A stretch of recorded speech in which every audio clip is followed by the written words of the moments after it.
Mom! Goodness me. You sound just like a child, you know. So what if I act a little childish? I'm going to move out soon and you're going to miss me when I'm gone. Exactly. Let the poor girl release her inner child a little. You're the best, Dad. And you shouldn't be encouraging her. What if she starts acting like that in front of her in-laws? Come to think of it, it's a little strange that we haven't met them yet. What with the wedding already decided and everything. In fact, I don't think I even know the first thing about them. Do you know anything about them, Nikki? Has Mark talked to you about them before? I'm just as much in the dark about them as you are. Mark doesn't really seem to like talking about them that much. Whenever it comes up, his facial expression darkens and he becomes all awkward and he tries to change the subject. Oh, really? Well, that is strange, isn't it? You think so too, right? I always talk about you two and stuff that happens with our family, but Mark doesn't really mention them at all. Well, not everyone likes to prattle on endlessly like you do, Nikki. He seems to be more of the stoic type. He has kind of a quiet charm to him. Anyway, next week I'm finally going to meet his parents for the first time. So I guess I'm going to be able to find out what they're like. Well, just make sure that you don't act as immature as you do when you're at home with us, okay? Yes, Mom. Of course I won't.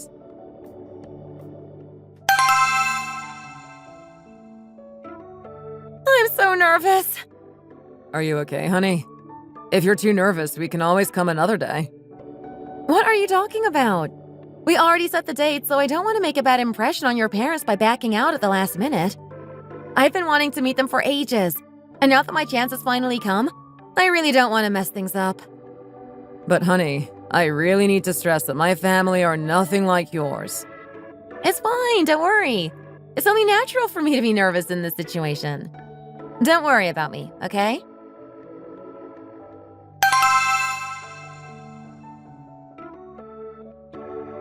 Oh, my son! There you are! Come on in and sit down. It's cold outside today, isn't it? Come and warm yourself up. Hi there. It's so nice to meet you. Oh, you're here. I suppose you can come in as well. Hello there, sir. Allow me to formally introduce myself. I'm Mark's fiancé, Nicola, but you can call me Nikki. I wouldn't be so confident about that if I were you. What do you mean by that? Well, you've come to ask for our permission to let you marry our son, haven't you? So why are you acting as if it's already decided when we haven't given you our blessing yet? You can consider this as an interview to see whether or not you're fit to be our daughter-in-law. If we don't like you, of course we're not going to give you our blessing. And of course you're not going to be able to go ahead with the wedding. Oh, I see. Mom, cut it out already. Stop saying things like that. She came to introduce herself to you as my fiancé, and that's that. Well, I don't see what I've done wrong. I feel like everything I just said should be a given. Do you think I'm going to let just anyone become my precious son's wife? Absolutely not. She will need to go through a thorough screening process first. Nothing can be decided until we've given our permission. No, Mom. You actually don't have any say in this. She's the woman I love, and I'm the one who proposed to her. I proposed to her because I decided that I want to spend the rest of my life with her. I don't like this one bit. You could have easily gotten a girl from a better family. What are you doing there, standing in the doorway still? Let's carry on talking inside. It's freezing. Oh, of course. What was I thinking? Come on, quickly come in. What is with the atmosphere in this place? So, your name is Nikki, is it? Yes, that's right. And you're working right now, right? What is it that you do? I work in the marketing department of an advertising company. Nikki is very smart, you see. She was scouted by this company before she had even graduated from college, and she's been working there ever since. She's very respected within the company, and she's climbed pretty high up the ranks already. Well, why does any of that matter when she's going to be quitting her job once she gets married anyway? I'm sorry. What did you just say? I said that it doesn't matter how well you do at work, because you're going to quit as soon as you get married. Like all women should. Honestly, why do I have to repeat myself? You're young, and I'm sure that your ears still work fine. I think there's been some kind of misunderstanding here. I'm not going to be quitting my job once I get married, nor when I have children. I've spent my whole adult life building up this career, and I have no intention of giving it up. I've become quite an integral part of the company now, you see. Oh my goodness! What are you even saying? Have you not told her about how things work around here yet, Mark? Mom, just give it a rest already. What are you talking about? The women who marry into our family must quit their jobs once they get married. It's non-negotiable. What kind of woman focuses on work when it's completely against the natural order of things? If a woman works, then she won't be able to cater to her husband and kids, which is her entire purpose in life. And not to mention the housework. And then there's us, of course. You'll need to be waiting on us hand and foot as well. Hand and foot, you say? Well, yes, of course. All of these things are what should naturally be expected from a daughter-in-law. She should put taking care of her husband above everything else. You do know how to cook, right? Yes, Nikki is an amazing cook, Mom. Did you not see the pictures of the food she made for the New Year's party that I sent you? Oh yes, I saw, all right. Heavy, creamy pasta, hamburgers, cupcakes. None of it had any nutritional value. Just looking at the pictures made my stomach turn so much that I thought I was going to throw up. Mom! A good wife should know how to make healthy, balanced meals for her husband. She should always make sure he eats a hearty breakfast before he leaves for work, and should also pack him a nutritious lunch to take with him. You should be serving my son 3 nutritious square meals a day. But from what I've seen, all you know how to make is junk food. What a disgrace you are. You're not going to be able to feed my son well at all, are you? Well, that's... And then of course you need to make sure that we're fed healthy meals as well. Honestly, I don't know how my poor son was seduced by such a useless woman. I'm sorry, but what do you mean by feeding you as well? Well, you're going to be living with us, so of course you'll be cooking with us as well. Don't tell me that you are thinking of not bothering to cook for us and just going off to work instead. Where did you drag this girl in from? Mom! I haven't heard anything about us coming to live with you. Honey, can you please explain what's going on here? What are you doing calling him honey in front of your elders like that? You should be calling him sir! Excuse me, what? I know that some young people these days have all these progressive ideas in their heads, but you need to understand that women are fundamentally inferior to men. So you need to be subservient in serving their husbands and bearing children. And because of that, of course she should surrender herself completely to her husband's family. So it's only natural for you to come and live with us once you're married. You should start thinking about ending the lease on that apartment of yours as well, son. Dad, what on earth are you even talking about? I told you a million times that I'm not moving back in with you, marriage or no marriage. Why are you acting as if those conversations just never happened all of a sudden? You're the oldest son of this family, and therefore you have a duty towards us as well. Your purpose in life is to take responsibility for the parents who raised you. So of course you should live with us and start building your family under our roof. And don't forget that once we pass on, everything we own becomes yours. If you don't want to renounce your inheritance, then you should know what's best for you and just come and live with us. That's right. You should listen to your father. And you know that I can't live without having my precious son by my side at all times.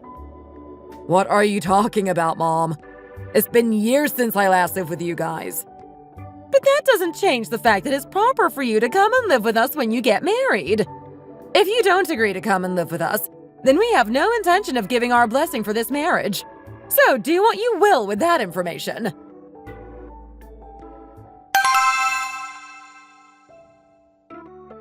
Oh my gosh. I'm so sorry, Nikki. Are you really mad? No, not mad. Just a little exhausted. I'm sorry. I should have warned you in advance about what they're like. Oh, no, it's fine. You stood your ground against them when the time came, and that was the most important thing. In the end, it was you who argued with your dad while trying to have that final conversation, whilst I just stood there, completely at a loss for words. I'm so sorry. Still, I should have warned you about them in advance. As you saw, my parents are very traditional, rigid, and narrow-minded people. In fact, I think that none of those words are strong enough to describe exactly what it is that my parents are. They're the kind of people who really suffocate you with how much they pressure you. They did say things that not even my grandparents would have dreamed of saying. The fact that they said all of that on our first meeting was a little too much to take in. Whatever you say to them, it just doesn't go in. When I was a kid, I thought that their way of thinking was right because I didn't know any better. But after getting older and meeting more people and seeing that their parents weren't like that, I realized that my family were weird and had some very extreme stances. Whenever I would go over to my friends' houses, I would look at how their parents had normal relationships with each other and showed love and affection to their kids, and it made me so incredibly jealous. Oh, honey. They also put extra pressure on me because I'm the oldest son, making sure I went to the best schools and best college I could get into, and then of course the best paying job. They also believe that it's my duty to look after them in their old age because I'm going to be the recipient of their assets and property when they die. They think that I need to be as good to them as possible as some kind of payment so that they know I'm deserving of the inheritance or whatever. It's been really suffocating for me living like this, you know? Also, I don't know how my mom could have stood there and said those things to you when she spent her whole life acting as my dad's maidservant. As a fellow woman, how can she want to put someone else through what she's gone through? It doesn't make any sense to me, and it makes me really regret ever coming to see them. I'm so sorry. I'm so ashamed that I don't even know what to say to you. You don't need to apologize for anything. I'm the one who should be apologizing to you. I had no idea that your parents were like that, and I was always prattling on about how much I loved my parents. It was very insensitive of me. Why are you sorry for that? I never told you what my parents were like, so how were you supposed to know? And besides, I always liked hearing stories about your parents. Unlike my parents, they have a good relationship both with each other and with you. And they're always smiling and having animated conversations. They're the family I've always dreamed of having for myself, you know. I know that they love you deeply from the bottom of their hearts. And because my only knowledge of parents is people who suffocate you, I was so jealous of you for having such a harmonious family. I guess I just got unlucky with my lot in life. Well, you and I will be able to create a happy and harmonious family together. I just know that you're going to be a great husband and a great father. I've never been more confident about anything. Nikki, You don't have any intention of us moving in with your parents at all, right? Of course not. Living with them would be so suffocating that it might be the death of me. Well, that's good to know. For now, shall we head over to my house and see my parents? If that's okay with them. Of course it will be. My mom and dad are always happy to see you.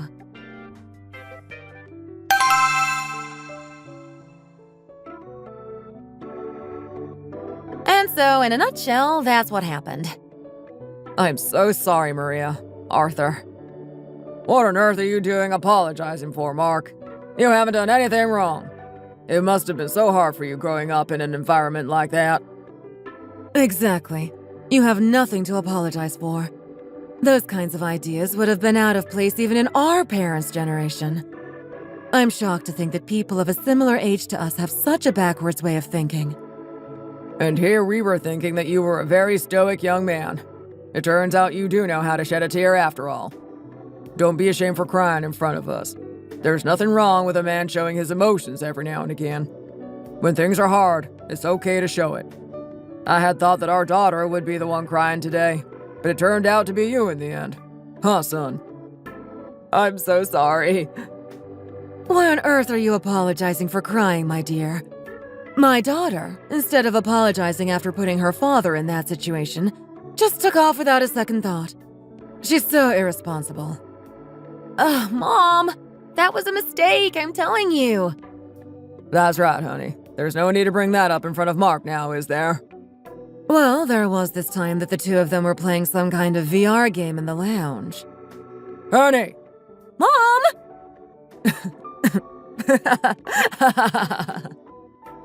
Oh, Mark laughed. I'm sorry. It's just that the situation was so funny. Well, if you thought hearing that much was funny, just you wait until you hear the rest of the story. I'll tell you the rest when we have dinner together later. When I heard you were coming, I quickly popped to the shops to get the ingredients to whip up something tasty for you later. Make yourself at home here. Okay, Mark? Yes, I will. Thank you both so much. That evening, we put our heads together and pondered over what to do next in this situation. Of course, my family was with us on objecting to the idea of living with my fiancé's parents, but nobody was more against it than my fiancé himself.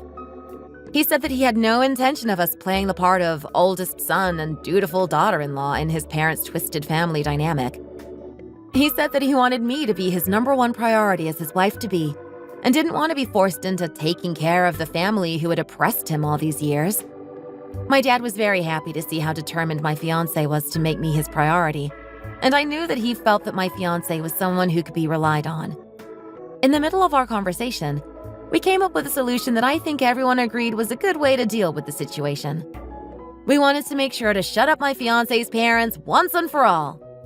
We didn't know if it would work or not, but we figured it was worth a shot. From then on out, my dad and my fiancé started to work on the solution. My fiancé's parents kept trying to contact him, but he would only take necessary calls. We had, however, previously arranged for dinner in a fancy restaurant so that my parents and my fiancé's parents could meet each other face-to-face for the first time. That's where we decided to put the plan into action.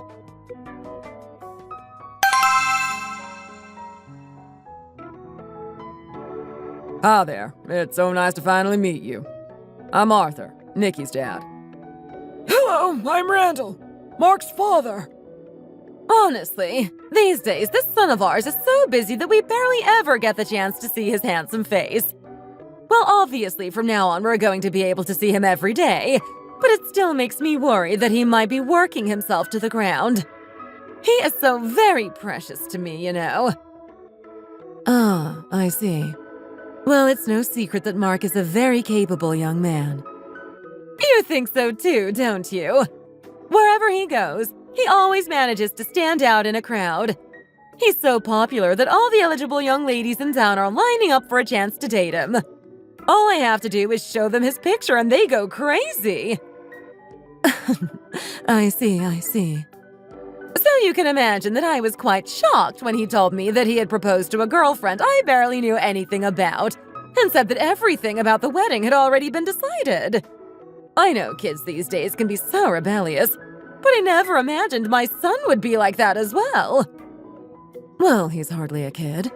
He's a fully grown adult. And these days, nobody consults their parents about who they want to marry.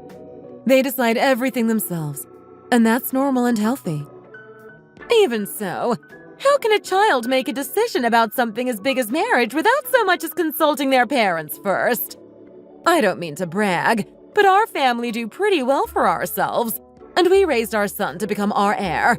So for him to choose who is going to become our daughter-in-law without asking us what we thought first was more than a little surprising. Well, he's the one who is going to be spending the rest of his life with her, so surely he should be the one to choose his own life partner. A marriage should be based off of mutual love and affection. Well, yes, that is true. But more than anything, a good daughter-in-law is someone who will take good care of their in-laws in their old age. Don't you agree? I always hoped that my Mark would choose a mild-tempered girl who always does as she's told to bring home to us.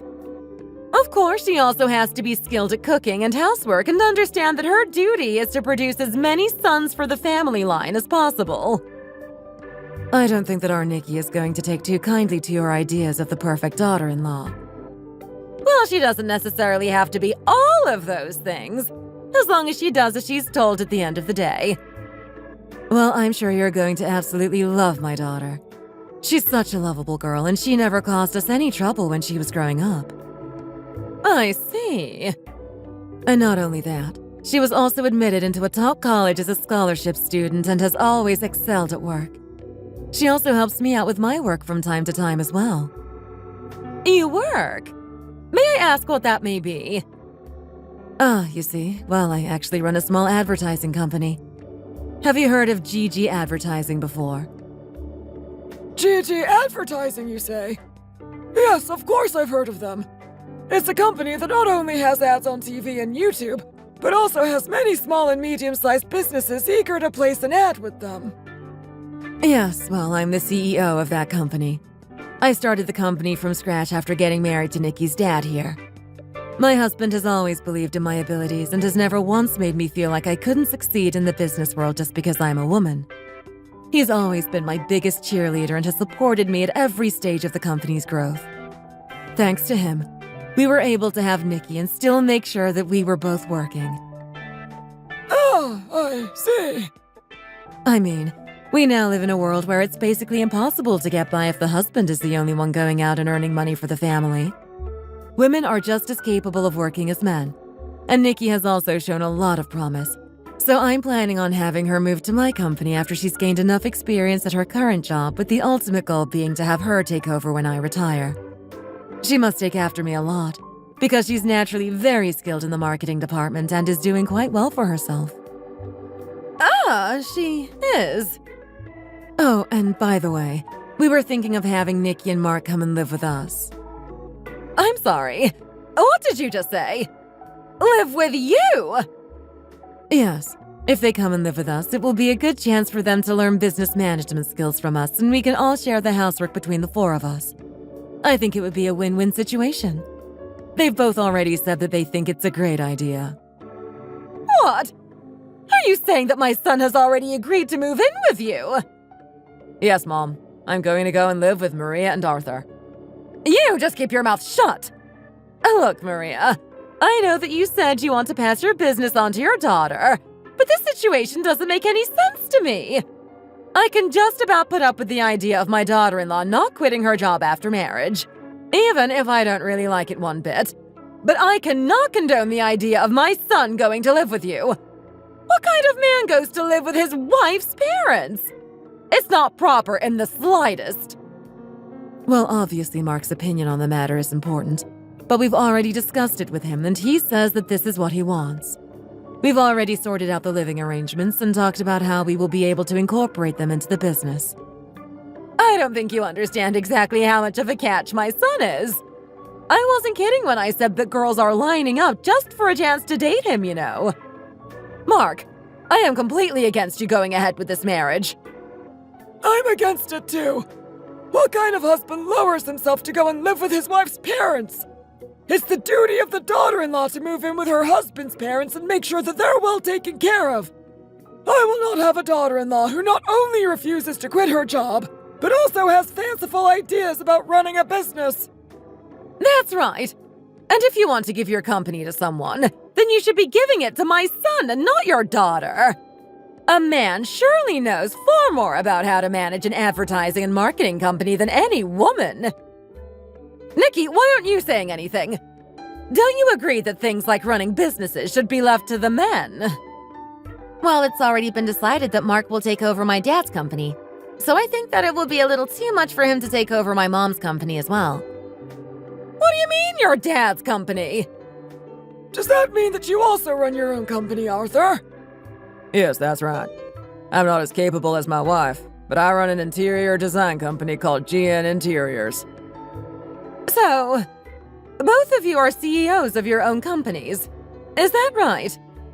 Yes, that's right. Because we both run our own businesses, Nikki was always at home alone a lot. We try to do everything we can, but it's always ended up being Nikki doing all the housework for us. She never complains and is always understanding of us both being so caught up with work. You see, we rely on her so much that I think it's going to be quite difficult for us to let her go. So if Nikki and Mark decide to live with us, I think everyone's lives will be made easier. But still, I don't like the idea of women going out there and running businesses. I agree. Nikki is going to have to stop working in order to have a child eventually. And she also needs to make sure she takes care of us in our old age. Oh, don't you worry about that. If Nikki takes over my company, I'll have much less responsibility, so I'll be able to dedicate lots of time to helping her with the baby. And as we said, there's no way that Mark can take over my company since he's going to take over my husband's instead. He's already learning the ropes, and I'm sure he'll get the hang of it in no time. So you see, there's nobody better to take over my company from me than my own daughter. But even so, Since you're insisting so much on having Nikki and Mark go and live with you instead of us, I was wondering what kind of arrangements you have in place for them. What exactly do you mean by that? Well, you see, we've already found a new place to move into which will have plenty of room for us all. It's a nice, spacious, 2-floor detached house out in the countryside with 5 bedrooms, so there will be plenty of room for future kids and for any guests who may want to stay over. The air quality is very nice out there, and it's not super crowded, so we thought that it would be perfect. But won't going to and from work be a pain if you're living so far away from the city? They would be much better off living in our house in the city center where they can easily get to work in a hop, skip, and a jump.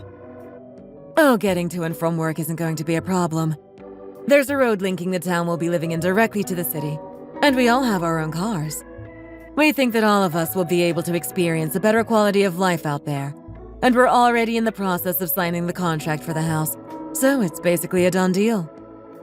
but if it's a big house, it's surely going to be difficult to manage. And there must be a garden as well, right? Don't tell me you're trying to rope my poor son into looking after the house and doing the gardening. I will not see my son become anyone's slave. Slave? Honestly, I don't know what kind of people you think we are. Of course we will all be working together to look after the house and the gardens. Nobody is going to be doing more work than the others.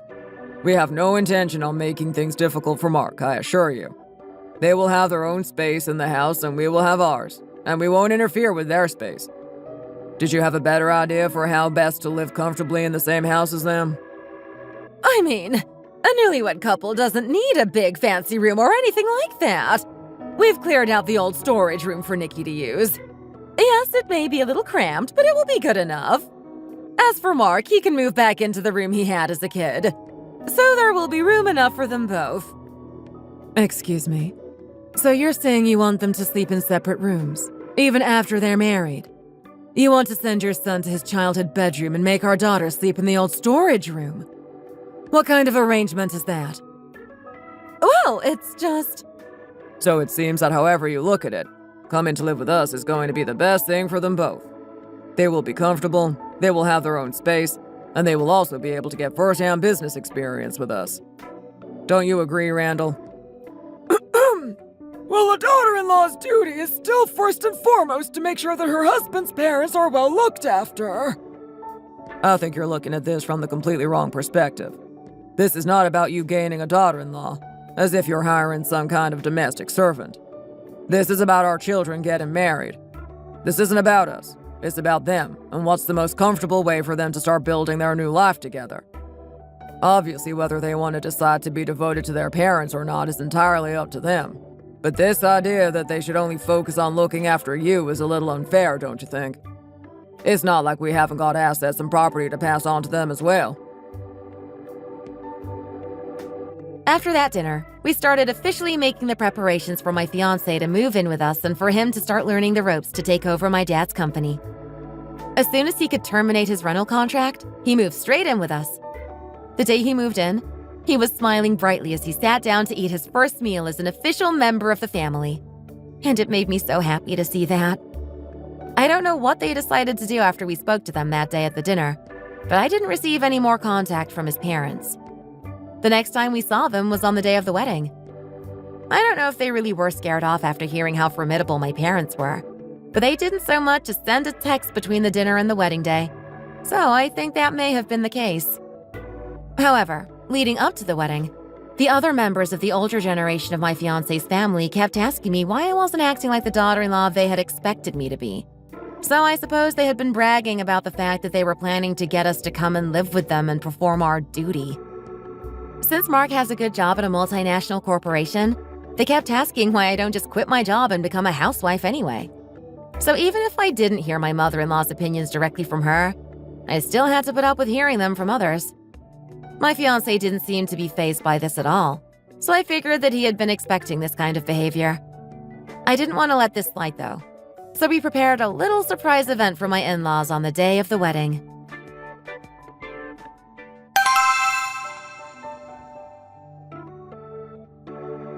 Mom, Dad, thank you so much for raising me all these years. Oh, my son! When I was a kid, there was a time that I thought that your attitudes towards family dynamics were correct. I believed that a marriage where the wife is unilaterally devoted to her husband and the husband reigns as the patriarch was a normal marriage.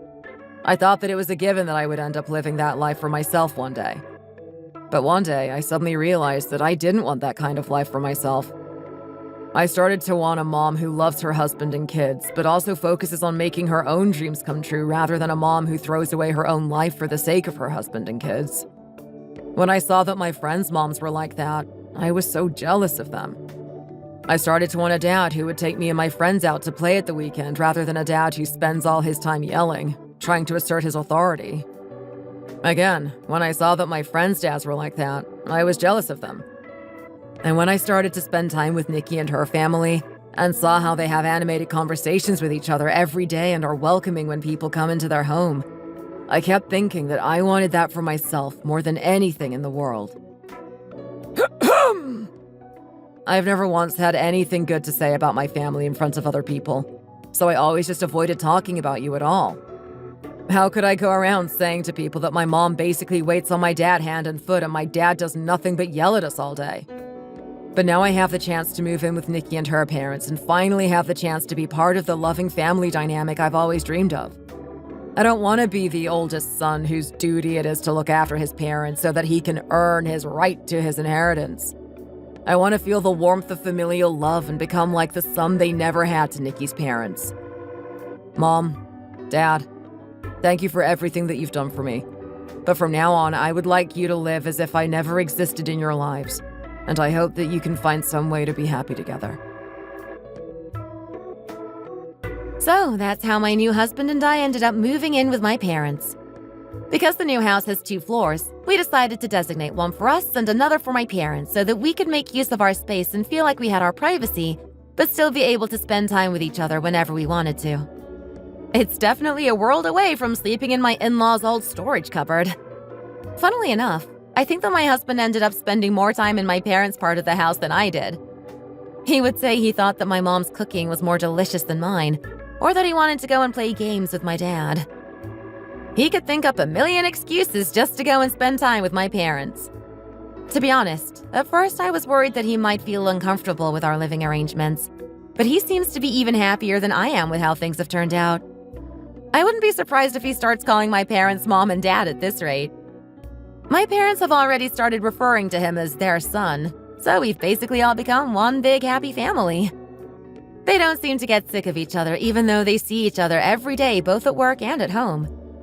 As for my in-laws, they seem to have fallen into a despair after losing their son. Apparently other family members have also started to wash their hands of them after hearing that they tried to force us to go and live with them. The room that had been set aside for me became cold and drafty, and I heard it has been turned back into a storage room already. I have no idea why they thought it was acceptable to shove me in there when it's clearly not suitable for a person to live. It seems that they weren't ever going to accept me as a member of their family. The way my parents accepted my husband is the real spirit of family. Even if you're not related by blood, you can still welcome someone into the fold and treat them with love and affection, which is exactly what my parents did. And now that we're all settled in nicely, we're ready to welcome the newest addition to the family, who is sitting tight in my belly right now. The 4 of us can't wait for the little bundle of joy to bless us with their arrival, and we're busy preparing the house so that everything is ready.